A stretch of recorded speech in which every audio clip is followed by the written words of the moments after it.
I never shot anybody. I never got shot at. That's good. That's good. Yes, but the other good thing. All right, 2, 1. Welcome back, Brevard and beyond. And I'm so happy to have back in our studios this afternoon a couple of folks from the Veterans History Museum of the Carolinas, Ken Korn. hey, how you doing? And we've got veteran Craig Adams. Hi. Hello. Hi. Hello, everybody. Hi, Craig. And today we're going to talk about Craig's career in the U.S. Army, I understand. That's correct. All right. So, afternoon, Craig. Could you please share with our listeners your official title? All right. I was a first lieutenant of armor, basically a platoon leader of 5 tanks. It's an armored platoon. And they had me on orders to join the 11th Armored Cavalry Regiment, the Black Horse Regiment, in Vietnam, which they were stationed in 3 Corps, which was just a little northeast of Saigon. And as I was preparing to go, much to my wife's unease, Yes. they sent me another notice that, okay, your orders have been canceled. They were drawing down the war at that point, Vietnamizing the war, I think is the phrase they used. And so they didn't need any more armor officers over there. They were going to pull the 11th Armored Cavalry out and turn everything over to the equipment and everything over to the Vietnamese. And so, much to my wife's relief, she was not going to be a 22-year-old widow. Well, that's a good thing. Now, I understand it was quite a busy week for you that week. You had graduated from university? Yes, that was when I first went on active duty. Graduated from Georgia State University in August of '68. And let's see, that was on a Wednesday night, and I got commissioned as a 2nd lieutenant the following Thursday night. We had our wedding rehearsal Friday night, got married Saturday night, and reported for active duty at Fort Knox Monday. Oh, my. Busy week. Yeah, that was a busy week. That made your wife a little nervous, didn't it? Oh, very nervous. She was worried to death that I was going to go get blown up, in Vietnam, and I kept telling her, "Oh, don't worry, I'll have 4 inches of armor between me and the bad guys." That's right. And so that sort of calmed her down until she heard that RPG-7s, RPG-4s will punch a hole right through a tank. Well, exactly, and that's the point I wanted to bring up. You talk a lot about your wife and how she was feeling, but what were you feeling at that time? Oh, me, of course, I was completely unimpressed and unafraid. Not the least bit worried. That's a joke, son. I was terrified. Oh my, yeah. So thankfully you didn't have to go out to Vietnam itself. No, that's exactly right. I spent my 2 years of active duty at Fort Knox and at Fort Gordon, which I think is Fort Eisenhower now. But I actually had a pretty easy time of it compared to a lot of the guys that went over there. I always carry around a little guilt, that they went and I did not. Oh goodness. I had a lot of friends both from Georgia State University and all that, and also in the Army that went over and did not come back. Yeah, that's sad. What was the reception like when your friends returned home?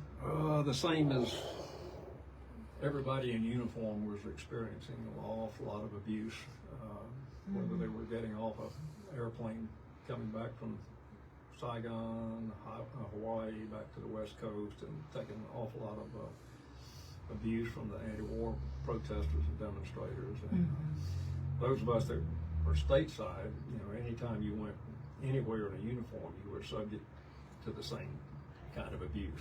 Yeah. Apparently a lot of those folks thought we were the bad guys, so... Well, we thank you for serving. Well, and thank you. Thank you for your time served. That was amazing. What did you do while at Fort Knox? Fort Knox, I was training as an armored platoon leader, tank platoon leader. And that's usually a position for a 2nd lieutenant. And then you've got 5 tanks under you, each of which has a 4-man crew, and then you have a heavy weapons section, which is a 4.2-inch mortar and their crew. So you've got about 35 people that you're responsible for. Wow.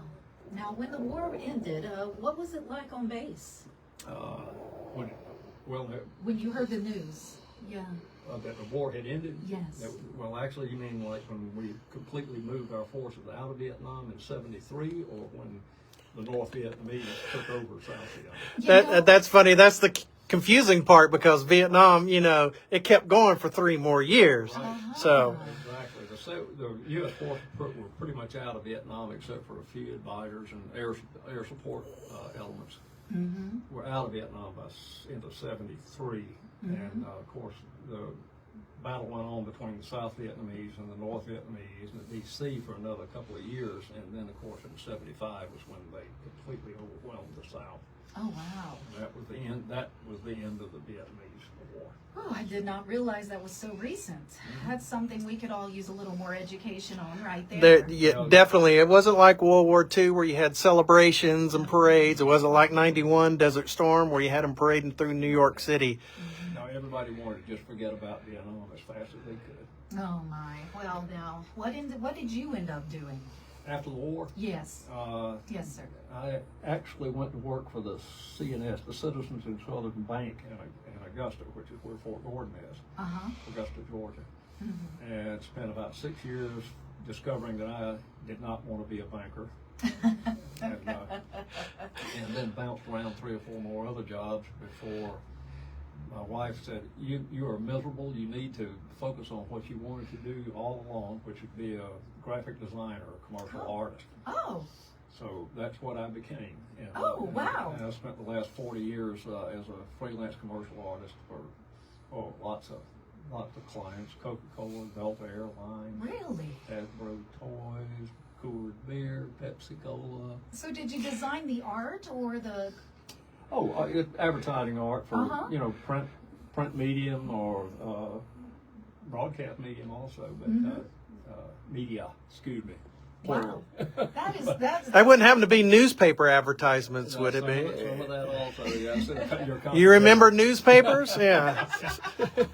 Well, we still got a good one in Transylvania County, so that's quite the career there. Yeah, so at any rate, I finally found my niche, and have really, I'm one of those lucky few that can find a career that they really enjoy doing. And don't tell my clients this, but I would love to do it even if I didn't get paid. Oh, well, we won't tell your secret. Don't tell them that. All right. So are you retired now? Yes and no. I'm not completely retired because I'll still get calls from clients in Charlotte, Atlanta, one in LA, one in Chicago. Every now and then I'll get a call from them, say, hey, we need something really quick. I always get the calls for the really quick stuff because all the younger kids don't want to have their weekends messed up, and their holidays messed up. So anytime they get a turn down from the young kids, they call me and say, hey, we need this by Monday morning. I say, well, okay, I didn't have anything else laid on, so yeah. Well, that's quite impressive. A lot of the art that we have seen on commercial TV and otherwise today has a veteran behind the scenes, and that's you, Craig Adams. So here we go. Yes, and I do it. The interesting part of this whole thing is I do it the old-fashioned way. I actually draw art, positive art on a piece of paper, scan it. Send the file to whoever wants it. And, all the kids, I think, now are doing it on the computers, with all the, Illustrator, and, Photoshop, and all this kind of thing. And I just do it the old-fashioned way, but I do it really, really fast. And, yes, that's what I think is one of my selling points to all my clients, is I can do a job that they really like and turn it around very quickly.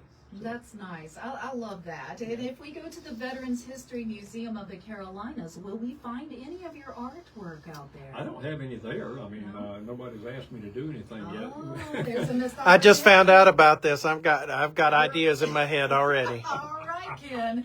All right. So we're covered up with pictures and all kinds of stuff all over the walls. So I do that kind of thing. I just haven't done anything for the museum yet, but I'm open to offers. Exactly. Well, but he does do a lot for the museum. He's one of our prized volunteers. Yes, I was about to ask on that Exactly. one. So what is your favorite exhibit out there, Craig? Oh gosh. Well, I guess since the Vietnam War, was my war, I'm kind of attached to that. I don't know, attached and repelled at the same time. Yeah, You understandably. look at those things and say, okay, I'm familiar with every single item in here.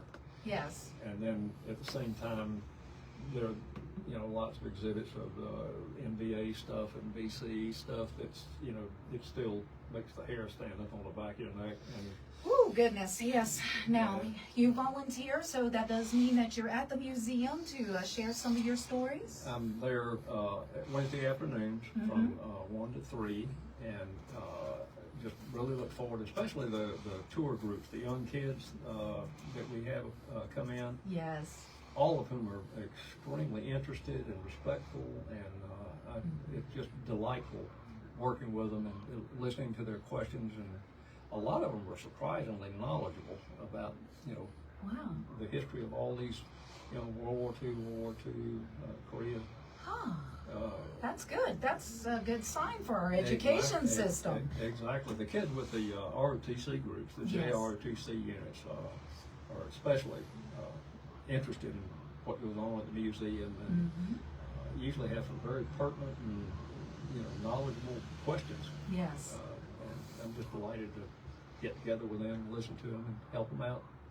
Now, Craig also volunteers on the Honor Guard, the Transylvania County Honor Guard as well. So he does do funerals and, go ahead, Craig. I'm a chaplain, one of the chaplains with the Honor Guard, and in a small way, I'm able to, I think, show respect and honor to those veterans who actually went over there. And just, like it assuages that little bit of guilt I have for not going over there. But the families, it means everything to the families when we do a military funeral honors. Yes, yes. It does. My father had that gun salute as well, so we appreciated that.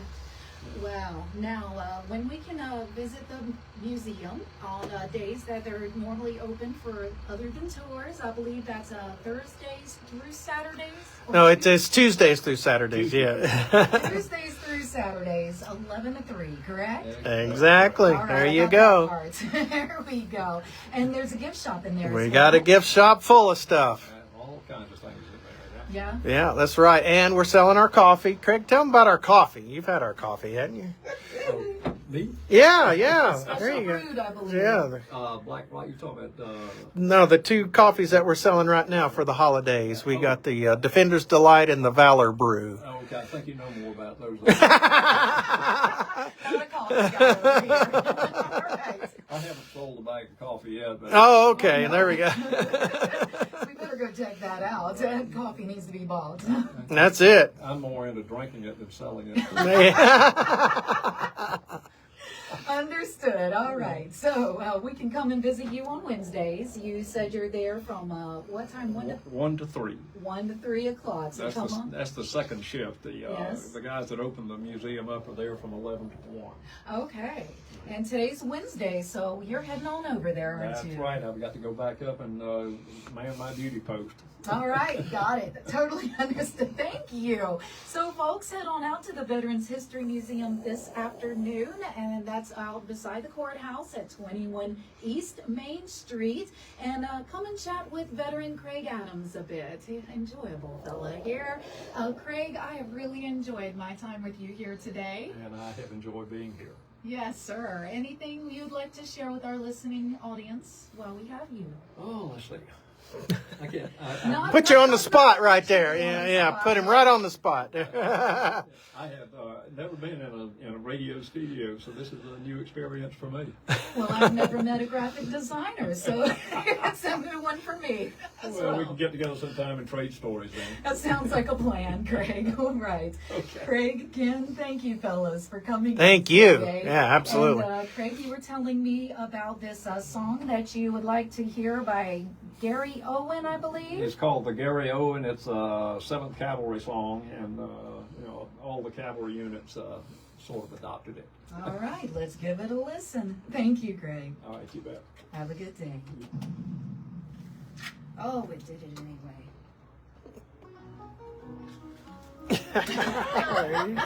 Laura's